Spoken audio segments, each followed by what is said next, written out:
Alright guys, in this one I have a 2018 Kia Sportage, and the issue with it is that it doesn't start.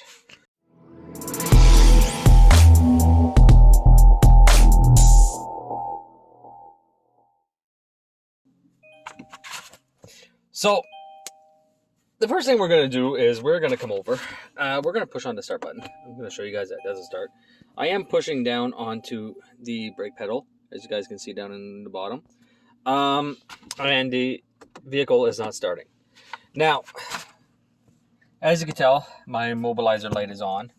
And holding the key onto the start button will not do anything. Now, the reason that won't do anything is, one, you're not getting a message that says that key's not detected up onto the dash. So if you don't see that message, more than likely it is receiving the message from your key. So, and the little immobilizer light on is a good indication that it is receiving your signal. Now, the second thing is that it is also seeing your brake pedal. Why? Because when I'm pushing on my brake pedal, well, I don't have a message up in the dash saying that it's not seeing my brake pedal being depressed. So what does that leave? Well, now we got to start thinking a little bit more on the electrical side.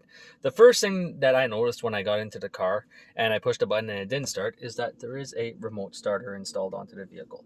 Now, I'm not saying that that is a cause of the no start, but you got to be very aware that if you have an aftermarket component installed into your car, it's not supposed to be there, so it could be causing an issue of the no start. So the next thing I did after that is, because I know the way that these systems work, is that if I take and I push this button right here, my push start button, as I'm pressing onto my brake pedal, down here we have a fuse. That fuse is your start fuse. Where did I put the cover? I brought the cover over here. All right. So we have a cover, and on that cover we have a little fuse that's all the way up here in the corner. It's a 7.5 amp and it's a start fuse. So basically, when you take and you push that button, it takes and it sends a power out to that fuse. Now that fuse takes and it sends power out to your main EMS box, which then sends more signals out in order for your vehicle to start. I'm going to go over the wiring diagram with you guys quickly in a minute, but just keep in mind that if that fuse does not get power when we push this button, we either have an issue on this side if it has no power, and if it has power, that means we have an issue onto the engine side. So what I'm going to do real quick, I'm just going to grab the power probe. We're going to take and we're going to sit in the car. I'm going to keep you guys down, focused down onto the power probe as I am pushing the start button, and we're going to see if we have any power going into this into that fuse. Now, if we have no power going into that fuse, I'm going to add power to that fuse. Now, if I add power to that fuse and the vehicle starts, I am not worried about anything signal related for key or start signal from the PCM or anything like that. I'm going to be more focused on the electrical side inside of the vehicle than the electrical side onto the engine side. So I'm going to grab the power probe real quick, and we're going to get started on this diagnosis. All right, so as you can see right now, I am onto the fuse, the start fuse that leads out to my EMS box. Now, if you see a ground onto this, that is normal. It's actually just reading grounds through the system, but it's not an actual ground. Just keep that in mind, okay? After that, what I'm going to do is try to set you guys up like this, and I'm going to push my start button now. And as you can tell, there's nothing. There's no power going up to that fuse.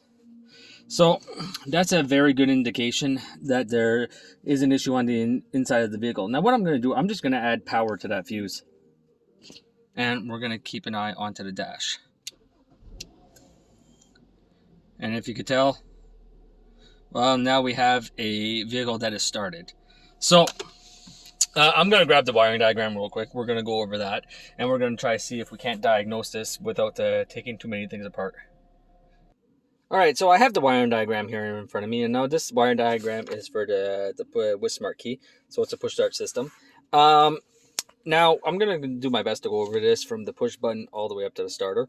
And we're going to see if we can't eliminate some areas before we start on diagnosing. Because honestly, when you're dealing with an electrical issue, you want to try to eliminate as many possibilities as possible, as quickly as possible.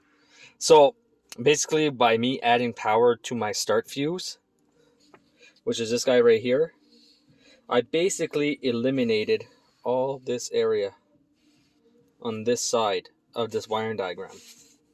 And I'll explain that, well, I'll try to do my best to explain that in a couple minutes. But let's start at the power, our start stop button, okay? So if we see right here, we see our start stop button is actually controlled by a constant ground. So we have a constant ground that comes into our stop button, this guy right here, okay? And there are two switches. Now those two switches on the inside, when you push, send a feedback into your smart key control module. So you have SSB1 and SSB2. Now those signals are used in order to power out this output relay of the smart key control module. Okay, so start relay output.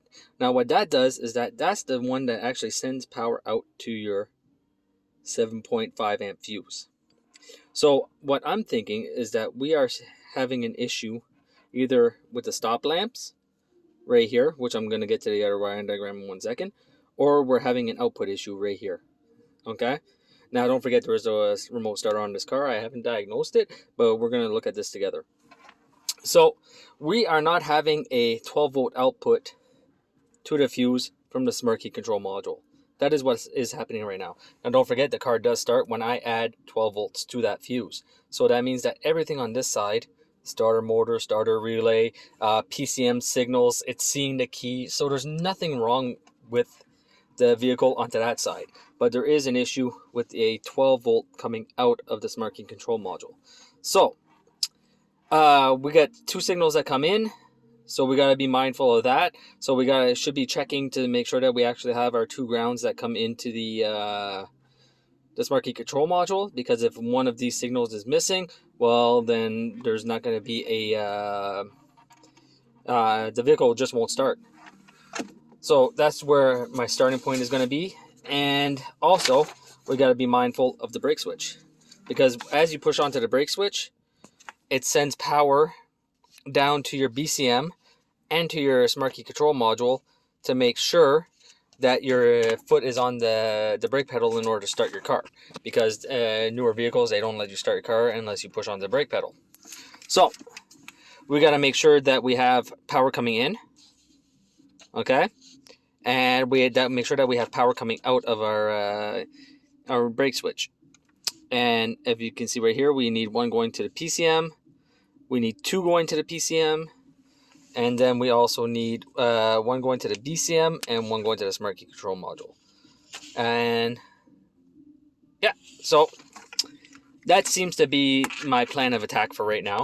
I'm gonna probably start out at the smart key control module, and we'll be able to test all of our signals coming into it to make sure that we have everything. Now, when we go underneath, you never know, we might actually find that there's a wire that's cut that's causing the vehicle not to start. So let's be mindful of that, because like I said, there is a remote starter onto the vehicle. So I'm going to pause you guys, set everything up, and I'll be right back. Alright guys, let's go underneath real quick. I want to show you guys the mess that's underneath here, which I'm just going to take apart and put back together. Okay, so they basically have a plug and go system onto this. This harness over here is the original harness, and as you can see, they've cut multiple areas onto the harness, so there might just be a bad wire connection inside of one of these. But what I'm going to do is actually unplug everything, and then I'm going to take and replug everything the way it's supposed to be, and then I'm going to give it a try like that before I go any further. Alright, so as you can see, I disconnected the remote starter harness right here. I didn't disconnect it completely from the vehicle, but I'll give you guys a view of what the smart key control module should look like, and it should look like this. Okay? It's a lot cleaner, it's a lot neater, except for the wires that they cut. Why they cut them, I have no idea, but that could just cause more issues later on. So now what we're going to do, we're going to come up. Oh. Close the door. And moment of truth. We're going to take, I'll turn off the light real quick. We'll take and we'll push the start button. Immobilizer light still comes on. As you can see, everything on the dash is lighting up. I'm going to push on my brake pedal now. You guys have a view of that. I am pushing on my brake pedal. And now we're going to take and push the start button. And there we go. So this issue was caused by the remote starter. So what I want you guys to take away from this video, even though we didn't really get into any wiring diagnostics, is that if you have a component onto the car that is hooked up to the starting system that is not supposed to be there, before going too far into your diagnostics, always check and remove and reinstall everything the way that it's supposed to be before you get into a major diagnostics. Because it could be as simple as on this one, removing connectors and plugging in the connectors, the OEM connectors where they're supposed to go. And as you can tell, it fixed my issue. So I hope you guys enjoyed this little video, and I will see you guys next time.